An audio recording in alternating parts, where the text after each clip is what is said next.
So first up is Shannon Bartelt-Hunt. She's a professor here at the University of Nebraska-Lincoln.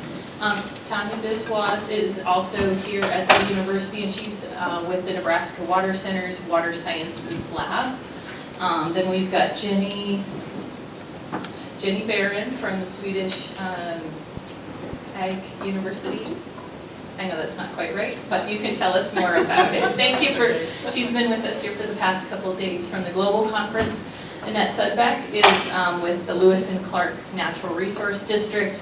And we've got Griffin, who works with Olson, and Jane Griffin, so we'll hear about a couple of sisters here in water with the Groundwater Foundation. So I will let them take over and hear their words. Hello. Thank you for the introduction. So my name is Shannon Bartelt-Hunt. I'm a professor in the Department of Civil Engineering. My research, I'm an environmental engineer by training, and my research focuses on water largely in water quality, looking specifically at agricultural systems and how contaminants can enter water through how we raise animals and grow crops, and what the implications are of those processes with respect to environmental health and human health. Is that just kind of an introduction? Or? Well, I have 5 minutes. So I guess same as last time, we're going to do 5-minute kind of thoughts on women in science, and then we'll take questions. Okay.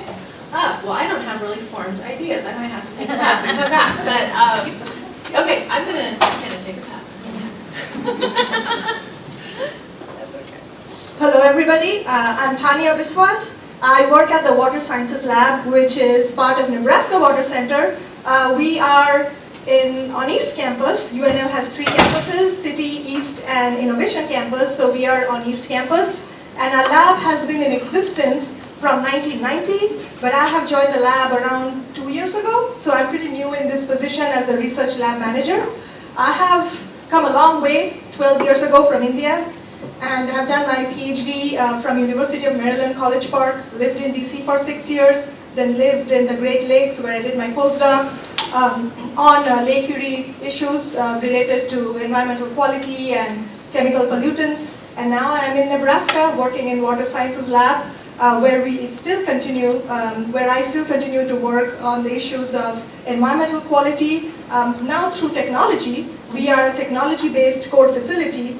We have high-end technology. Our instruments in dollar amount would be around $3 million worth of instruments that we have in our laboratory. And we offer different analytical methods, more than 200 analytical methods to measure different environmental analysis, whether it's nutrients or organic pollutants. We are always coming up with new methods. So if you're interested in chemical technology for environmental quality, please visit our lab sometimes. My journey in this area started with my interest in water. I did not like chemistry as an undergrad, and my professors back in India had they are surprised that I ended up in this field. I think when I was able to connect my passion of chemistry, or whatever little passion I had, with the application of chemistry and environment, with what I saw, my mother passed away 10 years ago from cancer, and the doctors felt that it was closely related to our food habits. We live in the urban region, close to the Ganges, and we have a whole lot of chemical pollution going on. And we are able to now more strongly relate to all the environmental components of cancer, especially cancer in women. And I felt that this issue is global. It's not just in India, but the water quality is being affected by what we are being doing from generations, all the practices that have now impacted us, impacted our health, health of the livestock, human health, and environmental health. And I felt that the knowledge of chemistry that I gained, now it had a meaning for me, a meaning where I could connect globally. I believe in the concept of one water. Wherever we come from, it's this one goal of one water that connects us. Today in this room, we are all connected because we are all passionate about what we do to make our water, to make our environment better.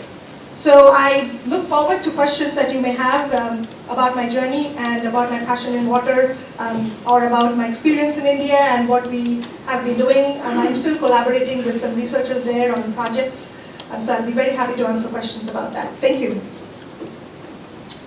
So my name is Jennie Barron. I'm a professor in agriculture water management, the only professor in agriculture water management in Sweden. I'm the only female professor in the Department of Soil Science with another 7 male colleagues. And they are very nice and friendly, I should say, even though none of them are here listening.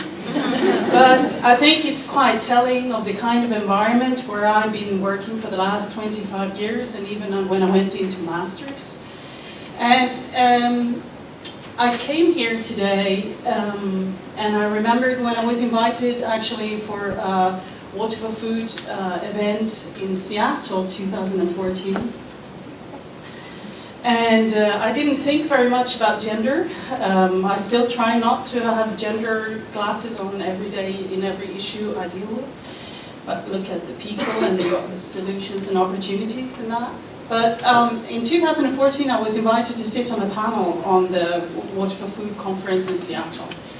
And it was the first day, and we had the last panel of the day, and I can honestly not remember what I talked about, but I know that I changed my intervention, so I didn't follow the script that I had sent in earlier, but it still went all right. After the panel, there were some ladies coming up to me and they said, "Oh, thank you for coming, and thank you for sitting on that panel. You were the first female of the day, and your colleague was the first non-Caucasian male middle-aged person on the stage, because I had somebody from Asia who was also serving at the same time." I didn't arrange that, but I thought it was very telling on how we, sometimes we just have to pay a little bit of extra attention to get a little bit better balance and a little bit better diversity. And sometimes it's maybe about male, female, sometimes it's old, young, sometimes it's some other type of diversity we need, because we need that diversity, because otherwise we will not be challenged in our thinking, in our conversations, and in our learning. And that is super important, because we will not solve the next set of problems or current problems without that diversity in thinking. So coming here today was all that came back, and I was thinking, the next thing I thought was, actually this is the first time I've ever been in a very woman kind of setting for so many hours. and coming into this room, and I feel very humbled actually, because I think that many of my experience might have or were reflected this morning, but it's also something that maybe some early career people in this room will continue to experience. And I'm saying that because I come from a very privileged country. We're one of the most emancipated countries in the world, apparently. We have apparently a feminist foreign policy, whatever that means, I'm not sure. But we have a lot of systemic things, and also benefiting the academic careers, that are very privileged and making the opportunities for both male and female, but in particular female, to advance through the academic system. And there were some comments this morning about, yeah, I'll do my degree and I'll take the child and I do the sampling, and yes, I did that. I actually left my children and went planting, because that was a dry land experiment. You have to plant with rains, right? So I left the children and went planting. But we have a system where we actually have systemic changes to enable equal opportunities, and it makes a huge difference, especially for females in a certain age group, the ones which are in the early careers, where you have to make some very difficult choices in time, like, am I going to go on my postdoc, which I need to do at another location, at a time when I'm actually also maybe in a phase starting a new family, and my partner is also wanting to do whatever he or she might be doing. And having the opportunity to have paid child leave or parental leave for nearly 2 years, which you can distribute part-time or full-time, that you can share with your partner, is such a fantastic thing. So if you have a chance to do a part of your career, early career, I'm telling all the young people here, the early career, not even young ones, you might want to think about doing it in a European country, Northern European country. And we're very happy to have you. But those kind of systemic changes actually make a big change. Another sort of systemic change that you can do, or that some countries have implemented in their academic world to improve equal opportunities, is like the certification of how far you have come in your gender work in your university or your institution. Like in the UK, they have a scheme called Athena Swan. And if you're looking for a job in one of those universities, you can see how far they score on trying to make or create equal opportunities for men and women, and also for other diversity, ethnicity, for example. And I think that that's one part of the work that you have to continue to work and provide those equal opportunities. But as I get older and start getting into these sessions where I have to think about, well, how was it? What was it like? And was I really the only female person that day? I also think much more about, like, what can I do as a professor in this case, or leader at my workspace, to make sure that we see and provide those equal opportunities. And it's not like somebody can come and play the gender card, yeah? I don't want to sit on the panel to make up the gender numbers. I want to sit there because of my expertise. So I sincerely hope that was the case that day in Seattle. But it means that looking a little bit extra on all those candidates or applicants, and really searching out, what happened here? Why is it maybe a gap in the CV? Or why didn't they, could that person be provided with an extra opportunity, be pointed in that direction, or be dragged to school in some extreme examples, but getting that support to do a little bit extra and be a bit more confident and come a little bit further. And that's where I see that maybe I can do my small steps, and then we can work towards those bigger steps also happening beyond the privileged place where I am today. Thank you. I'm Annette Sudbeck. I'm the general manager of the Lewis and Clark NRD in Hardington, Nebraska. For those of you that aren't familiar with the NRD system in the room, there are 23 NRDs across the state. All of them are based on watershed boundaries, and each district elects a board of directors, locally elected directors. For the Lewis and Clark NRD, we have 11, with one woman sitting on the board at this time. And I'm the first female manager there, one of two across the state, which I agree with you here that I try to have a gender neutral position. We're working to protect our natural resources, and our water resources is a big emphasis in the Lewis and Clark NRD. And I feel that's an important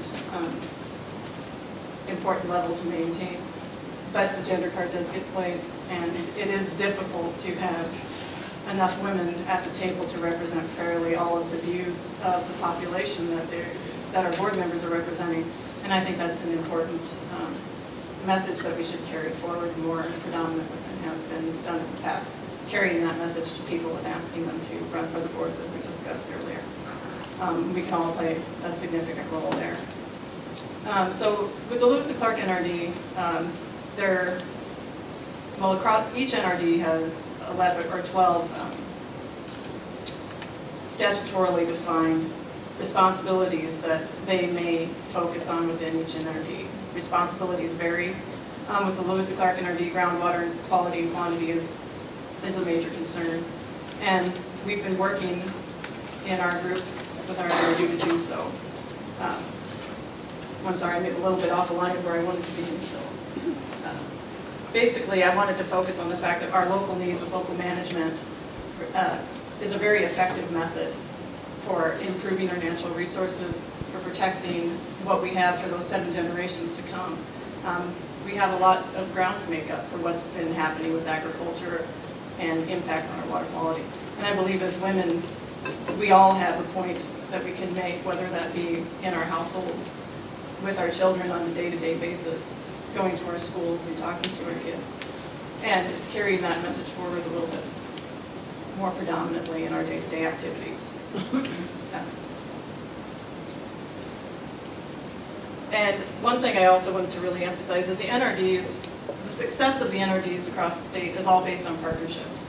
Our partnerships with other agencies, our partnerships with the public, our partnerships with UNL and other education facilities. And without those partnerships, without reaching out and talking to people, we wouldn't be able to get the work done that we do. And as you've heard today, NRDs were mentioned several times, we have successful programs all across the states in each and every district. And without partnerships, we wouldn't be able to get that work done.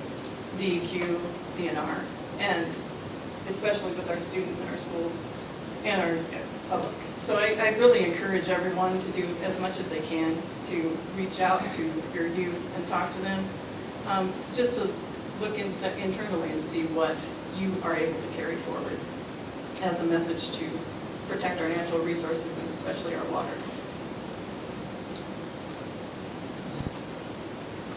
Hello, so I'm Karen Griffin, and I'm a geologist at Olson here in Lincoln. I've worked on the environmental team, and now I'm on the water resources team. And I've had very similar experiences to many of you, but I had the opportunity early on to go to a women's college. And so at Smith College, where I went to school, I decided to take a geology class, fell in love with it, in 2 weeks said I want to major in this. But what I didn't learn at Smith was that it's a male-dominated field. It wasn't until I got to graduate school, and I was a TA for a history of life class in paleontology, and I looked out in the room and realized that there were no women. And that was the way it's going to be the rest of my life. And so that is how it's been. I work at Olson, which is an engineering firm, and as I said, on the water resources team, but most of my colleagues are male. When I started there 15 years ago, we were about 500 people. I was the one geologist, the one woman scientist. Well, there were 2 of us. There's wetlands first, but very few. And so all the guys in the room and the whole company knew who I was. They knew my name, but I could not remember all of their names. But anyway, so that's something you'll have to learn to get to understand. So what inspired me to be a geologist? Jane and I were lucky enough to have some inspirational parents. And they took us, when we were young, to Africa. My father worked as a missionary doctor for the summer. And in Tanzania and Kenya, we had the opportunity to see all kinds of things. It absolutely changed my life at the age of 12. But what I saw, and something I've carried with me the rest of my life, was a village where the water had too much fluoride in it. So the fluoride then takes over, instead of calcium, in the bones of these children. And they could not, their bone structure couldn't hold up their body as they were growing, so they were on crutches. That has an impression that you will never forget, as you can tell. So I have now the greatest job at Olson, in that I get to help communities find clean water, keep their water clean, and work with NRDs that are doing the right thing in this state and using water sustainably. But back at Smith, what really inspired me to go into geology, I was interested in the history of life, what makes mass extinctions happen, why is this, what's happening in this world. But as I left Smith, one of the more important books that I read was about all the species going extinct because of human impacts on the Earth. So I went off to grad school in Santa Barbara and studied paleontology and sedimentology.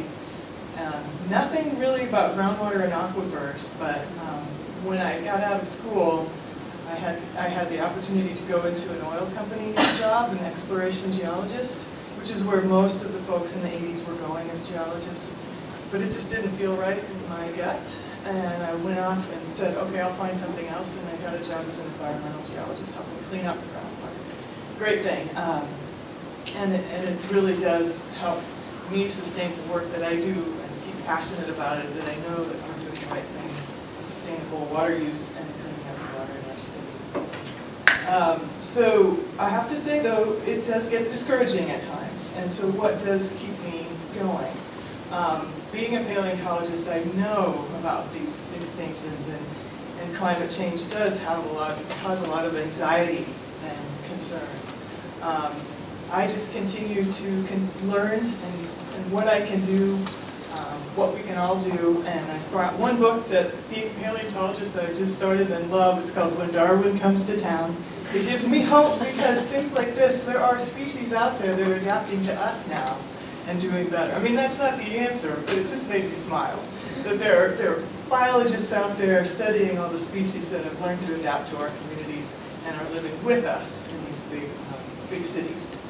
So what advice do I want to give to students looking at this as a career? Listen and learn. Something that Marty mentioned before. Listen to the folks around you. Listen, learn, and don't be discouraged. I have to say, when I took that job as an environmental geologist instead of a petroleum geologist, my first field visit, after thinking, oh, I'm a geologist, I'm going to go off and study rocks in beautiful areas, I was on a Texaco refinery in Bakersfield, California. And this site was called the Acid Caustic Pits. Did I think I made a bad choice in my career? Yes. That day, I was like, whoa, how did I end up here? And the other thing I learned that day, a geologist, had gone through all this school, and I thought I knew a lot. The drilling contractor that was doing the sampling, the driller on this job knew every rock type coming out. And he was describing it to me as I was supposed to be taking notes and sending it back to my project manager. And I finally said to him, why am I here? You know all this stuff. And he said to me, oh, I don't want to be a geologist. I don't want to take the pay cut. That was my first day. I could get paid more people. Anyway, I still made the right choice. It's been great. But I learned a lot from this gentleman, and I learned a lot from the folks that I work with at the NRDs. All the folks in this state that we work with, they can teach us all kinds of local knowledge that we will never get from learning in university. So I say listen, learn, and don't be discouraged. What other advice for getting involved in environmental work? I talk about my work a lot, but I also have a lot of great opportunities for volunteer work in Lincoln, and I'm sure you all do where you're from. I just say take advantage of those. You not only get to help clean up or do whatever it is. I'm a cyclist, so I like to help build trails in Lincoln. You get to learn and meet other folks. You get to connect with similar passions. Those friendships will lead you in different pathways in your life, and I just think they're a fantastic opportunity. So I'm usually the one that speaks less. We'll see. I think it's You're good. Okay, so I'm just going to first of all say I am her younger sister. Okay, so living up to this, that's the first challenge I had in my life. No, but my sister's been a great inspiration. And I'm going to also start off by full disclosure, I am not a scientist. I am a stowaway on this panel. And you may be wondering why I am on this panel. Well, and anyone that I've worked with a lot of you in this room, you all know I am not a scientist, right? That is clear. But the reason I'm on this panel is because I use all of the information that these scientists and those of you out there in the room are creating and developing. The type of information that we learned over the past 2 days. And I work for the Groundwater Foundation, and what we do at the Groundwater Foundation is we take that information and we translate it to everybody that's outside of this room, okay? We translate it into terms that those of us that are not scientists can understand and that we can actually apply to our daily life. So basically, I am the audience that the Groundwater Foundation is trying to get to. And we're trying to get to with the information, like I said, that all of you are creating. And so how did I get into this world? I think it was the passion, the backbone of the Groundwater Foundation, which is education. That's what pulled me into the water world. So education is the backbone of what we are doing, because we at the Groundwater Foundation not only believe, but we've seen over the past 33 years how education actually is a catalyst to action. With the knowledge, we all can make the right decisions and we can act accordingly. And in fact, the foundation was based upon that premise. My predecessor and the first director of the Groundwater Foundation found out that her 6-month-old son had very, very life-threatening illness. And one of the doctors said, possibly it's the nitrate contamination in the groundwater. And Susan Seacrest said, what do you mean? I don't even know about that. And she, as an educator, decided we need to know more about the resource that we all rely on, and hence the Groundwater Foundation was born. So the couple of things that I wanted to talk about, the fact that I ended up in this water world comes from the fact that education is important, that I believe in that. And I also believe, I went to the same school that my sister went to, so I have a liberal arts background, and that sort of brought me to the belief that all of us, whether we are scientists or an art historian, that's what my major was in, was art history. What we learn through education is the ability to problem solve, okay?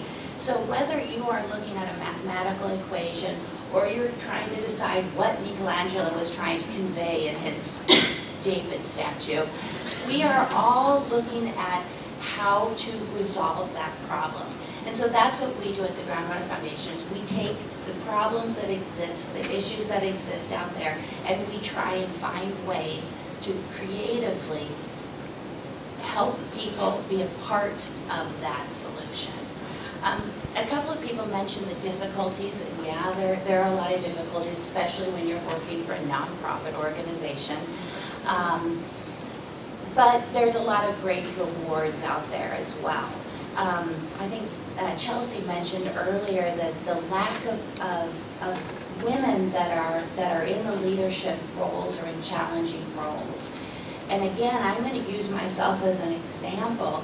I was so unprepared to be in the groundwater world. I mean, yeah, I can get some good information from my sister right here, but I was very unprepared. And I think Chelsea made the comment either today or in one of our meetings about how we women feel like we have to be prepared before we put ourselves out there. Okay, we are never going to be completely prepared. That's the first thing we have to recognize.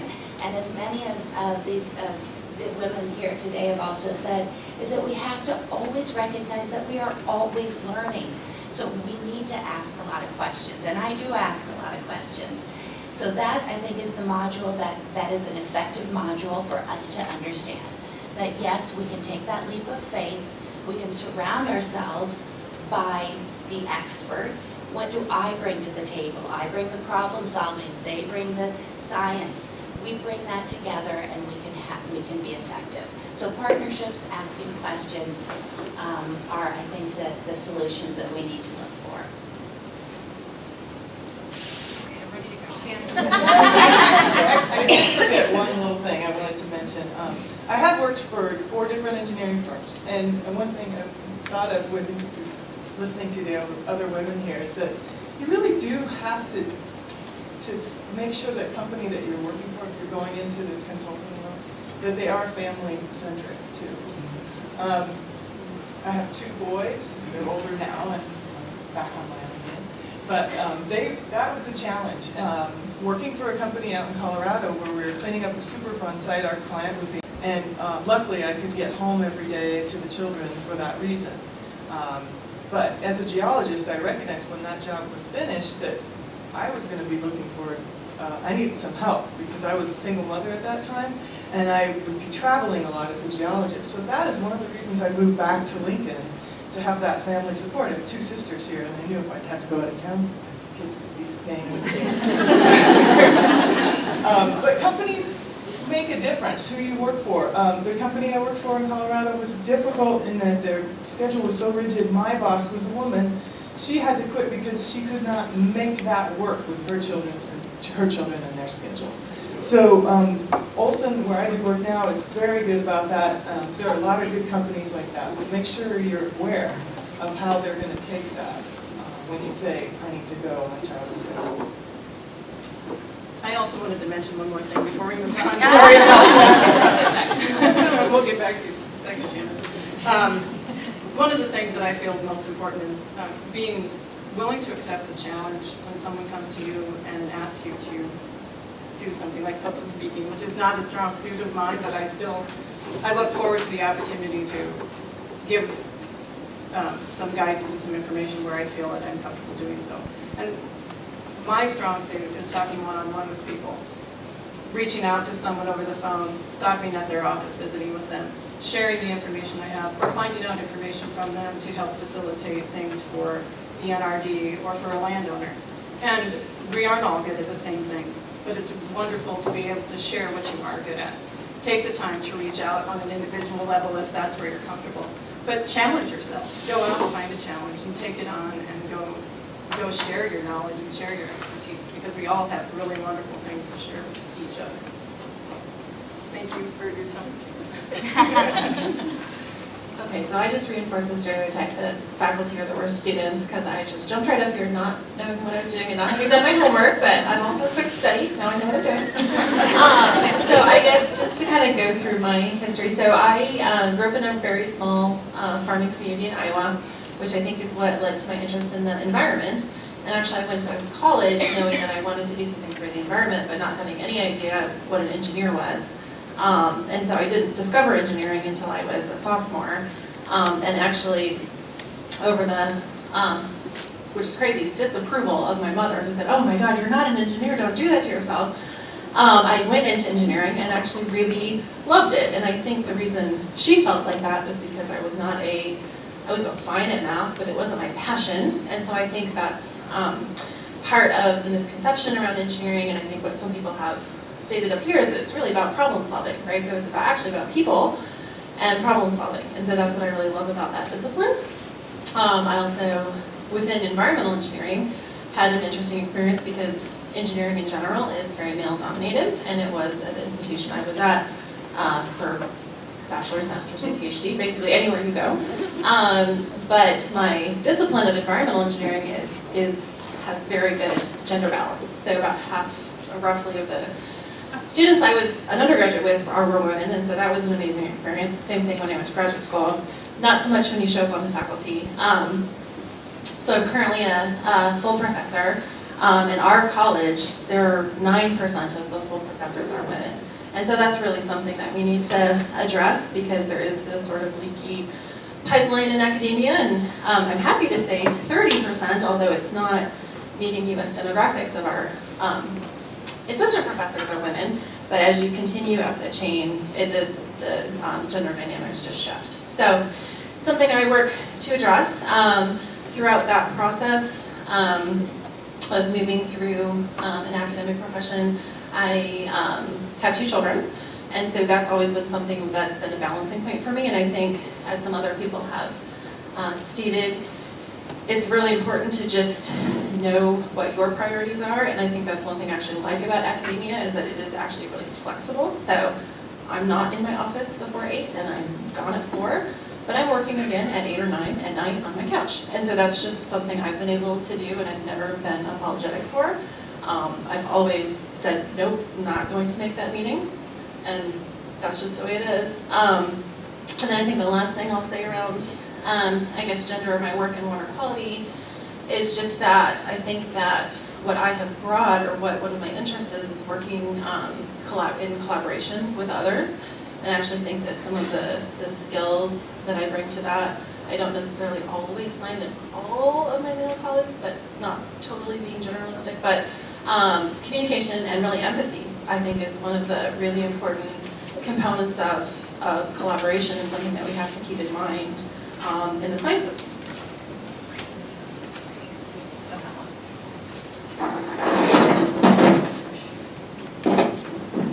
So we won't have quite as much time for questions, but I do want to we'll spend a few minutes, maybe 5 minutes here, doing questions, because I want to get a lot of these women will be doing kind of in our more interactive final session here. I don't want to cut that too short. So let's maybe do a couple questions for the panel, and then we can.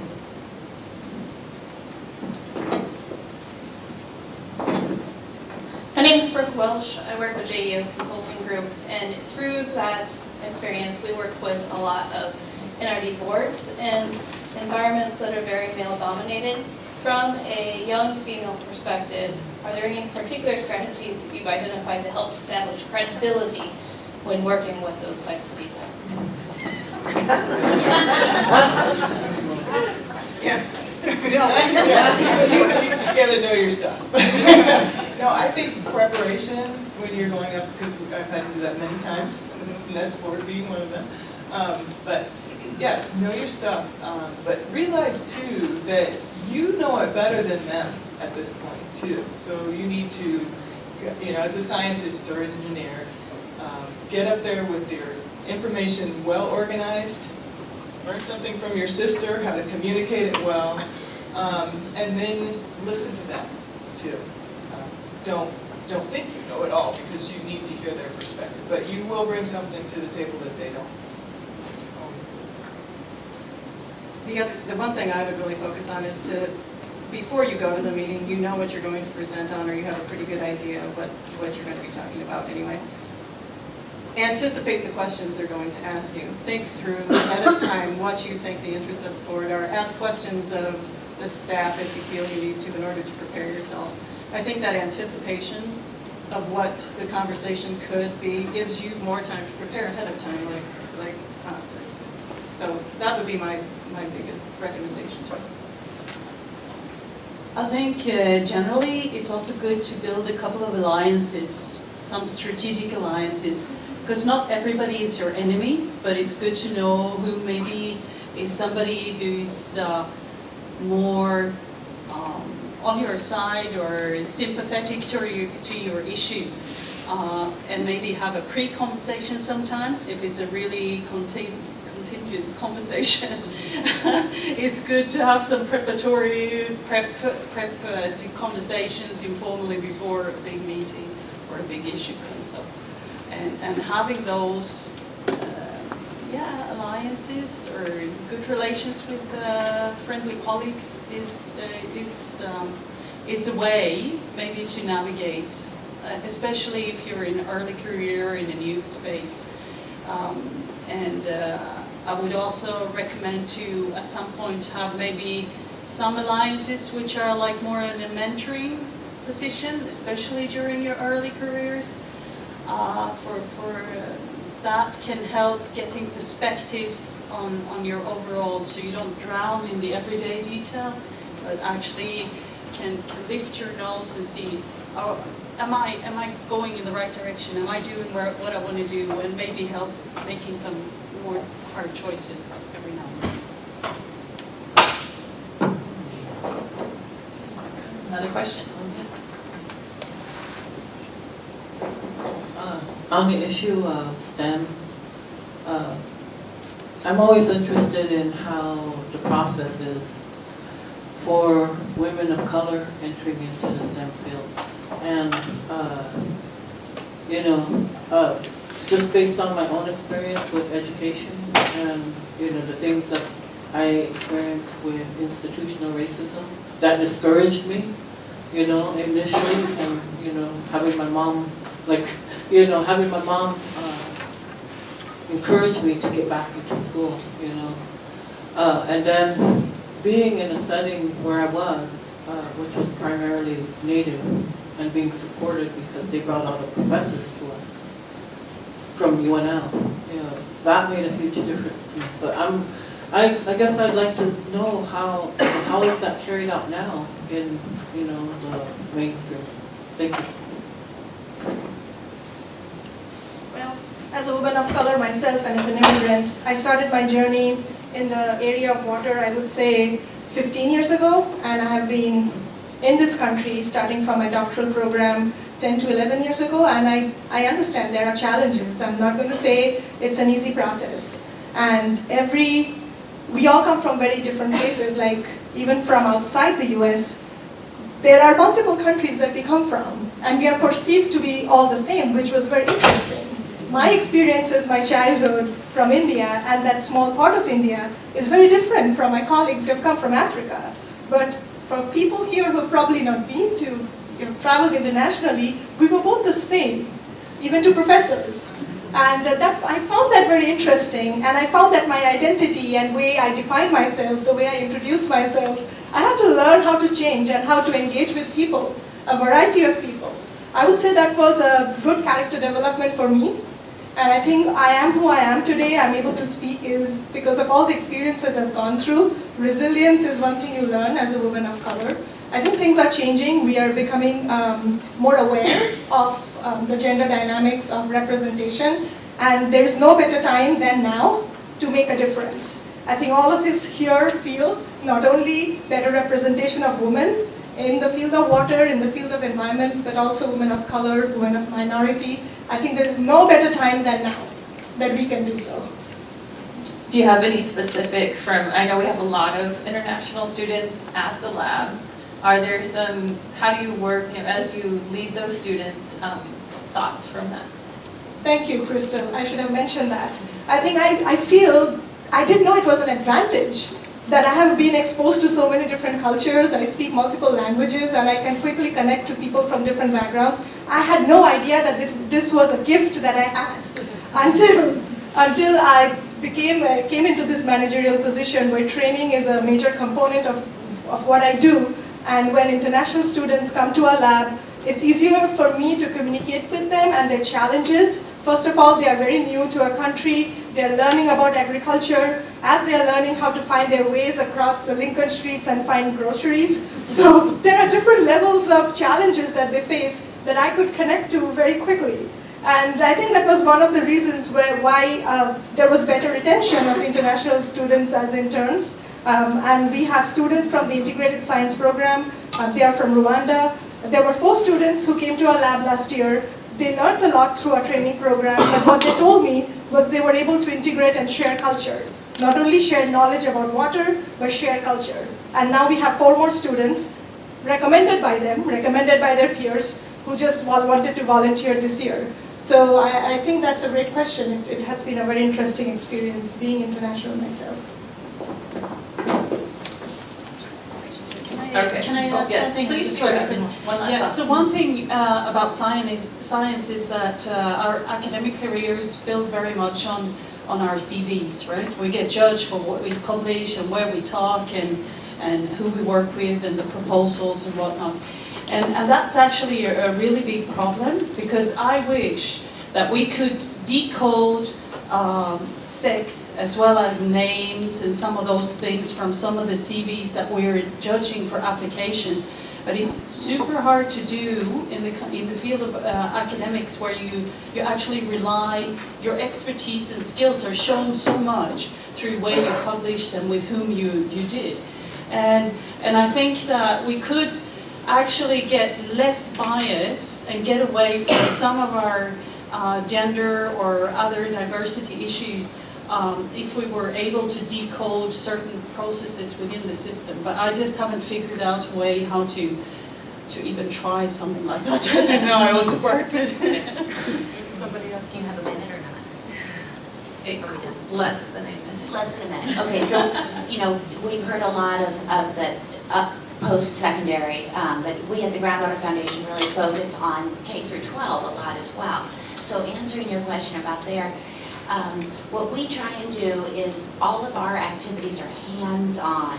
So learning through inquiry, and I think that takes away some of the difficulties that maybe students that are struggling a little bit have, and they all of a sudden are demonstrating the interconnectedness of groundwater and surface water. Now, if you told them to explain that concept, maybe they would have been intimidated by that. So what we try and do is level the playing field so that a student that never probably would have imagined themselves as an engineer or a scientist, all of a sudden thinks, wow, I can do this. So there.